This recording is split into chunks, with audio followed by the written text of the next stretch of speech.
இப்போ வந்து நம்ம அடுப்பு பற்ற வச்சு கடாய் வச்சுருக்கோம். இப்போது இதுக்கு தேவையான ஆயில் ஊற்றிக்கலாம்.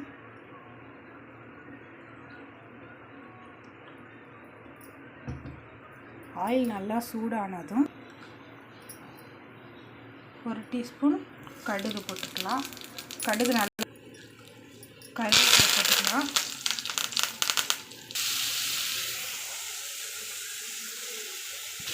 நல்லா பொன்னிறமாக வதக்கிக்கலாம். இது நல்லா வதங்கினதுக்கப்புறம் கொஞ்சோண்டு மஞ்சள்தூள், ஒரு 1/2 டீஸ்பூன் மிளகாய்த்தூள், வீட்டில் அரைச்ச மிளகாய்த்தூள் நல்லா போட்டு நல்லா வதக்கணும். இதோடைய மிளகாத்தூள் ஸ்மெல் எல்லாமே போகணும். இதுக்கப்புறம் பார்த்திங்கன்னா நம்ம மட்டன் மசாலா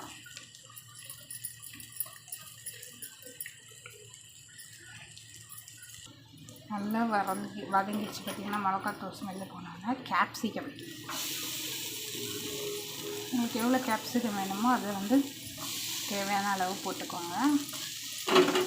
கேப்சிகம் வந்து ரொம்ப வதங்கக்கூடாது, லைட்டாக தான் வதங்கணும், சரிங்களா? நல்லா இந்த கேப்சிகம் வந்து நல்லா கொஞ்சம் நல்லா வதங்கட்டும். இந்த அளவுக்கு வதங்கினதுக்கப்புறம் இதுக்கு தேவையான அளவு உப்பு போட்டு கொஞ்சமாக தண்ணி விட்டுட்டு இது நல்லா வந்து ட்ரை ஆகணும். இன்னும் லைட்டாக தான் தண்ணி ஊற்றணும்.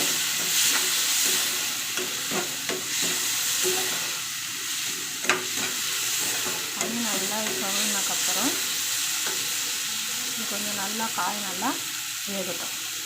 நல்லா இந்த போல் வதங்கினதுக்கப்புறம் வந்து பார்த்திங்கன்னா ப்ரெட்டை வந்து நான் தூள் பண்ணி வச்சுருக்கேன், அதை இதோட சேர்த்துக்கலாம். சேர்த்துக்கிட்டு நல்லா வந்து கிளறி விடுங்க. அந்த மசாலா எல்லாமே இந்த ப்ரெட்டில் வந்து இறங்குற மாதிரி நல்லா வந்து ஃப்ரை பண்ணுங்க.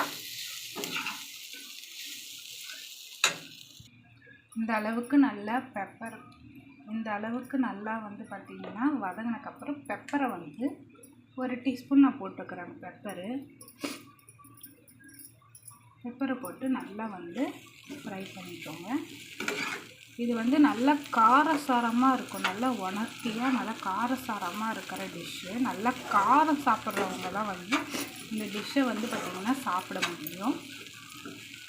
இதுக்கு அல்டிமேட்டே வந்து இதுக்கு வந்து என்ன ஸ்பெஷல் பார்த்திங்கன்னா இட்லி பொடி அதில் சேர்த்துட்டு இறக்க வேண்டியதுதான். இதுக்கு வந்து நான் இட்லி பொடி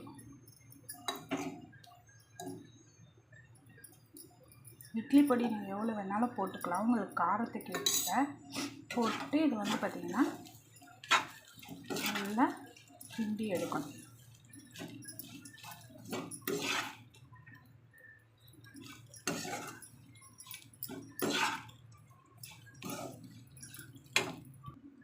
இது நல்லா இட்லி பொடி போட்டு நல்லா ரோஸ்ட்டு பண்ணக்கப்புறம் கொஞ்சம் இதுக்கு வந்து நெய் கொஞ்சம் ஊற்றிக்கலாம்.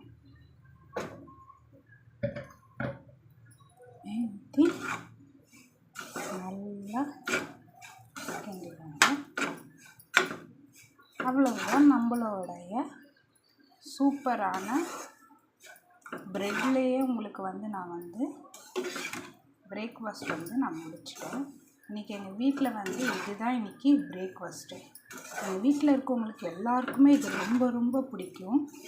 நீங்கள் ஒரு வாட்டி ட்ரை பண்ணி பாருங்கள், செம்ம டேஸ்ட்டாக இருக்கும். செஞ்சுட்டு கமெண்ட்டில் வந்து எப்படி இருந்ததுன்னு கமெண்ட் பண்ணுங்கள்.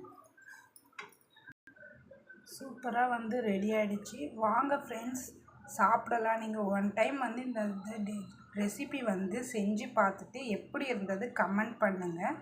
இந்த ரெசிபி வந்து சூப்பராக இருக்கும். உங்கள் வீட்டில் இருக்க குழந்தைங்களுக்கு எல்லாருக்குமே பிடிக்கும். காரம் உங்களுக்கு கம்மியாக வேணும்னா இட்லி பொடியில் உங்களுக்கு காரத்தை கொஞ்சம் கம்மி பண்ணிக்கோங்க. உங்களுக்கு சூப்பரான டிஷ்ஷு நான் செஞ்சு காமிச்சிருக்கேன் ஃப்ரெண்ட்ஸ். இதை செஞ்சு பார்த்துட்டு எப்படி இருக்குன்ட்டு எனக்கு கமெண்ட் பண்ணுங்கள். தேங்க்யூ.